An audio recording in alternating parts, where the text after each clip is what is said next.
বাগদাবির সোনালী বালুচরে, যেখানে নদীর তীরে নখলিস্তানের ছায়া এবং বাজারের চহলপহল, এক অদ্ভুত শহর বিখ্যাত ছিল। আলী ও জয়নাবের প্রেমের গল্প কোনো অপরূপ কাহিনী থেকে কম ছিল না। আলী এক গলিব কিন্তু হৃদয়বান ব্যবসায়ীর ছেলে, আর জয়নাব এক আলিমের মেয়ে, যার প্রেম বাগদাদের সংকীর্ণ গলিগুলোতে লুকিয়ে পরোয়ানা চড়েছিল। তাদের বিশ্বস্ত সঙ্গী ছিল তাদের ঘোড়া সরকস, যে রাতের অন্ধকারে তাদের রহস্যের রক্ষক ছিল। যখন জয়নাবের বাবা তার বিয়ে এক ধনী সর্দারের সঙ্গে ঠিক করল, তখন দুজনে ঠিক করল যে তারা বাগদাদ ছেড়ে নতুন জীবনের সন্ধানে বেরিয়ে পড়বে। এক রাতে যখন চাঁদ বালুতে চাঁদমি ছড়াচ্ছিল, আলী ও জয়নাব সরকসে চড়ে বাগদাদ থেকে বেরিয়ে গেল। তাদের হৃদয় প্রেমে ভরা ছিল, কিন্তু ভয়ের এক হালকা রেখা উপস্থিত ছিল। তাদের যাত্রা সাহারার হৃদয় শুরু হলো, যেখানে বালুর ঝড় আর ডাকাতদের ভয় তাদের সাহসের পরীক্ষা শুরু করল। প্রথম রাতেই যখন তারা এক পুরনো কুয়োর কাছে বিশ্রামের জন্য থামল, তখন বালুতে লুকানো মুখোশধারী ডাকাতরা তাদের উপর হামলা করল। আলী তলোয়ার তুলে নিল, জয়নাব সরকসের লাগাম সামলালো, আর তিনজনে মিলে প্রতিরোধ করল। কিন্তু তাদের সামান্য সম্বল ছিনিয়ে নেওয়া গেল।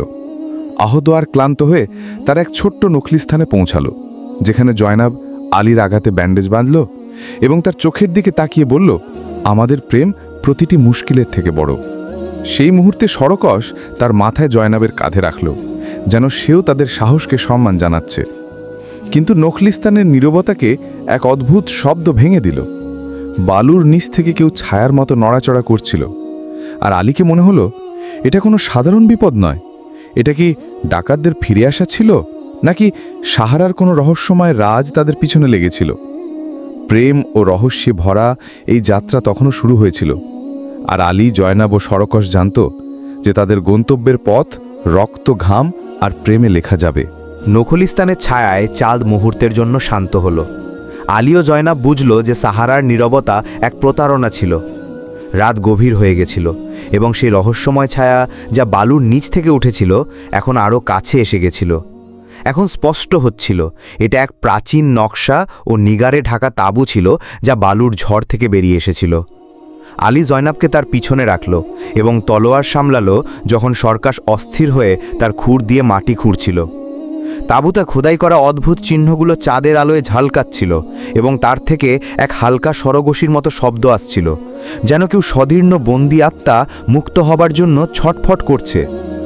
জয়নাব, যে তার বাবার কাছ থেকে প্রাচীন দাস্তানের জ্ঞান রাখত, কাঁপা গলায় বলল, এটা কোনো সাধারণ তাঁবু নয়, সম্ভবত এটা সাহারার জিনের কাহিনীর সঙ্গে জড়িত। আলী সাহস করে তাঁবুর কাছে যাওয়ার চেষ্টা করল, কিন্তু সেই মুহূর্তে বালু থেকে এক অদ্ভুত আলো উঠল এবং তাদের চারপাশে এক ঝড়ের মতো গঠন হয়ে গেল। সরকাস জোরে হ্রেষাধ্বনি করল এবং জয়নাবকে তার পিঠে টেনে নিল, যখন আলী বালুর এই ঝড়ে তার তলোয়ার ঝরাচ্ছিল। ঝড়ের মধ্য থেকে এক গলা ভেসে এলো, তোমাদের প্রেম আমার কয়েদ ভেঙে দিয়েছে, কিন্তু এর মূল্য চোকাতে হবে।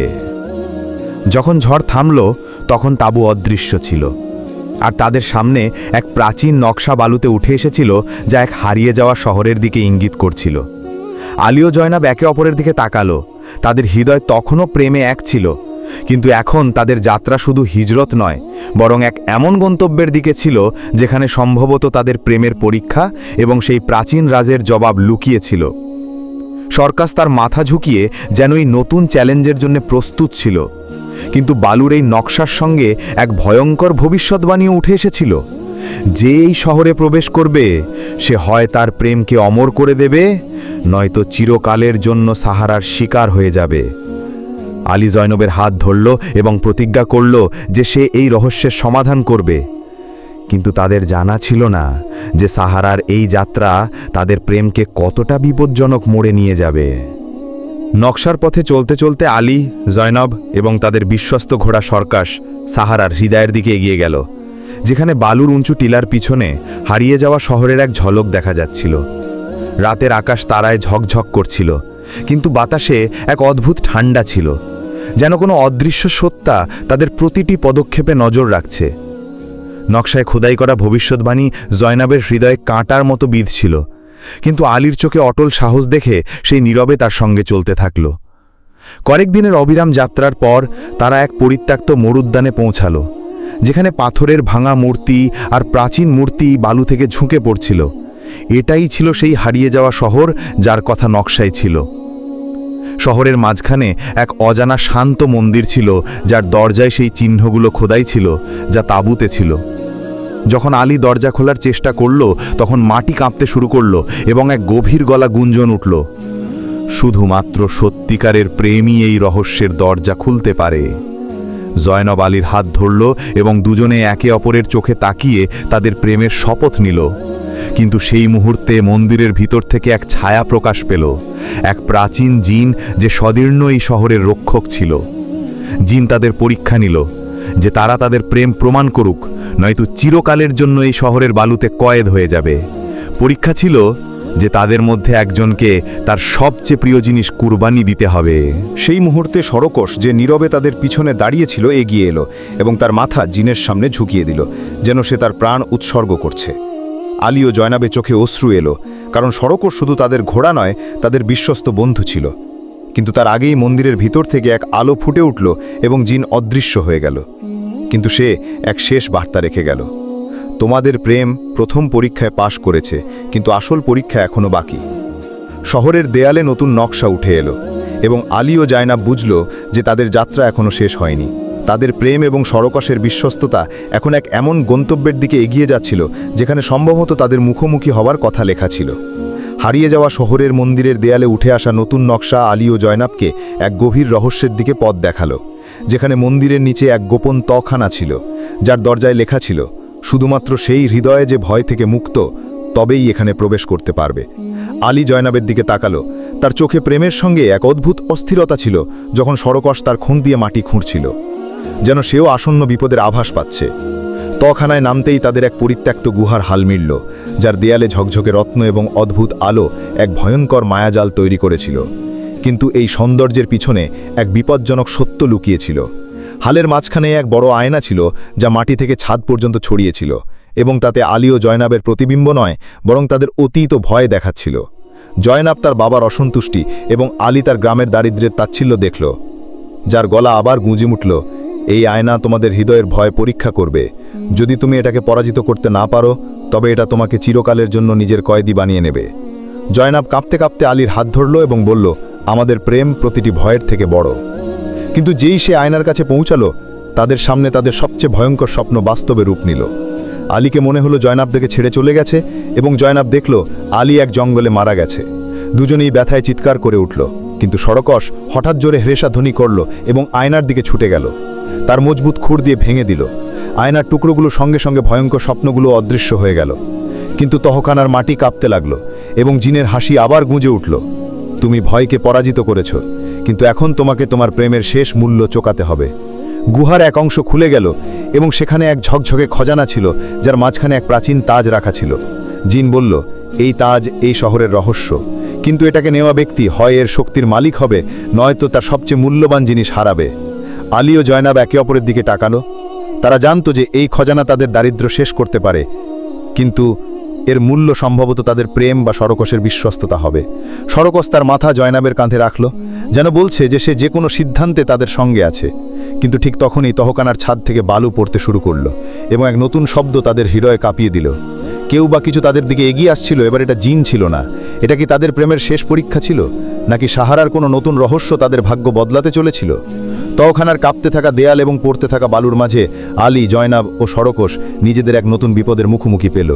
যে শব্দটা কাছে আসছিল সেটা এক শ্বাসের গুমট শব্দে বদলে গেল এবং হঠাৎ গুহার ছায়া থেকে এক অদ্ভুত সত্তা প্রকাশ পেল। এক বালুর দেবতা, যার চোখ আগুনের মতো জ্বলছিল এবং হাতে শিকল ঝুলছিল, যার গলা এখন দূর থেকে আসছিল। এই দেবতা এই তাজের শেষ রক্ষক। এটাকে পরাজিত করো বা তোমার প্রেমকে চিরকালের জন্য কুরবানি করো। আলী তার তলোয়ার তুলল, কিন্তু বুঝল যে তার অস্ত্র এই দেবতার সামনে অকেজো। জয়নাব তার জ্ঞানের কথা মনে করল এবং ধীরে ধীরে বলল, সম্ভবত এর শক্তি এই তাজের মধ্যে, আমাদের এটাকে ধ্বংস করতে হবে। কিন্তু তাজের কাছে পৌঁছানো সহজ ছিল না। দেবতা তাদের ওপর হামলা করল এবং তার শিকল হাওয়ায় ঝড় তুলল। সরকশ নির্ভয়ে দেবতার সামনে ঝাঁপিয়ে পড়ল, তার মনোযোগ ভঙ্গ করতে, যখন আলী ও জয়নাব তাজের দিকে ছুটল। দেবতার এক শিকল সরকশের পাজরে আঘাত করল এবং সে ব্যথায় কাঁপতে কাঁপতে মাটিতে পড়ে গেল। কিন্তু সে হার মানেনি এবং আবার উঠে দেবতাকে আটকাতে লাগল। জয়নাব তাজের কাছে হাত রাখল, কিন্তু এক অদ্ভুত শক্তি তাকে ঝাঁকুনি দিল। তার মনে এক গলা গুজে উঠল, তাজ নাও, কিন্তু এর বদলে এক প্রাণ ছেড়ে দিতে হবে।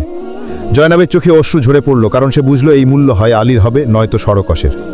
আলী জয়নাবকে শক্ত করে ধরল এবং বলল, আমরা কোনো মূল্য চোকাবো না, আমাদের প্রেমই আমাদের শক্তি।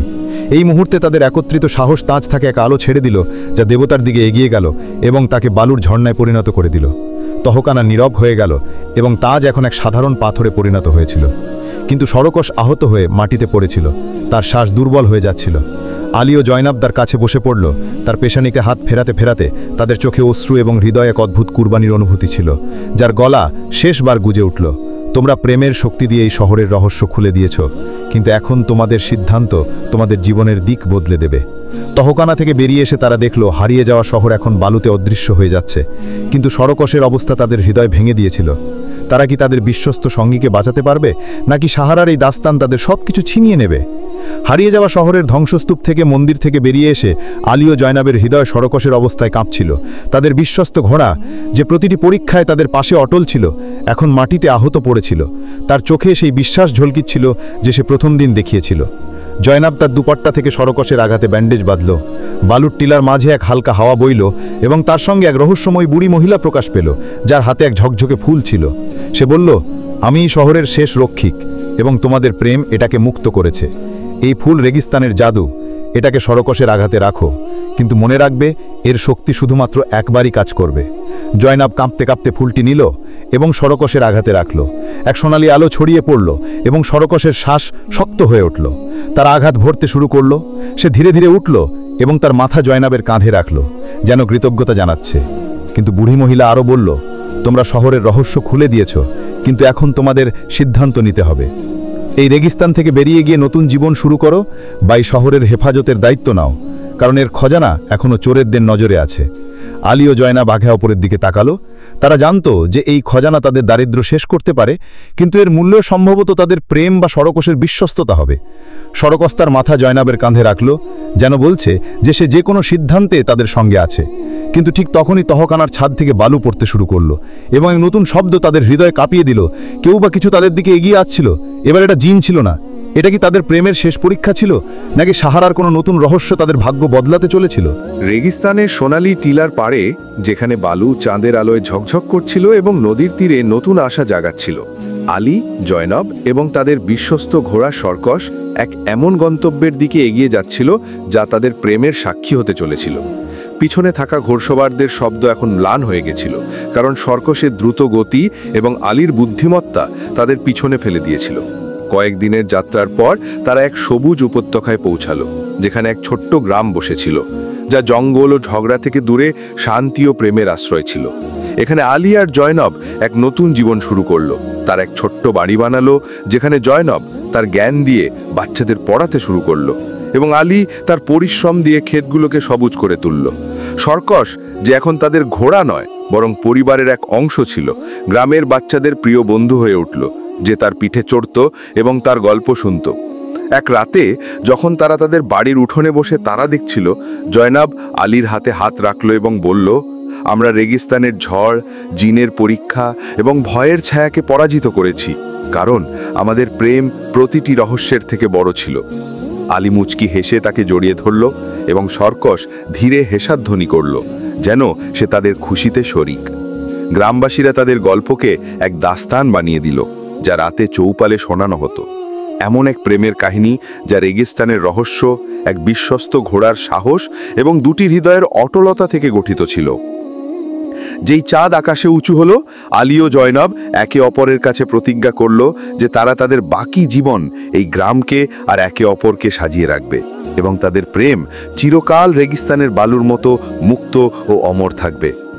সেই মুহূর্তে গ্রামের হাওয়ায় এক মিষ্টি স্বর্গসী গুঁজে উঠল, যেন রেগিস্তান নিজেই তাদের গল্প গুনগুন করছিল এবং প্রতিটি শ্রোতার হৃদয়ে এক উষ্ণতা ভরে দিল, কারণ এটা ছিল প্রেমের জয়ের কাহিনী, যা প্রতিটি মুশকিলের ওপর ভারী পড়ল।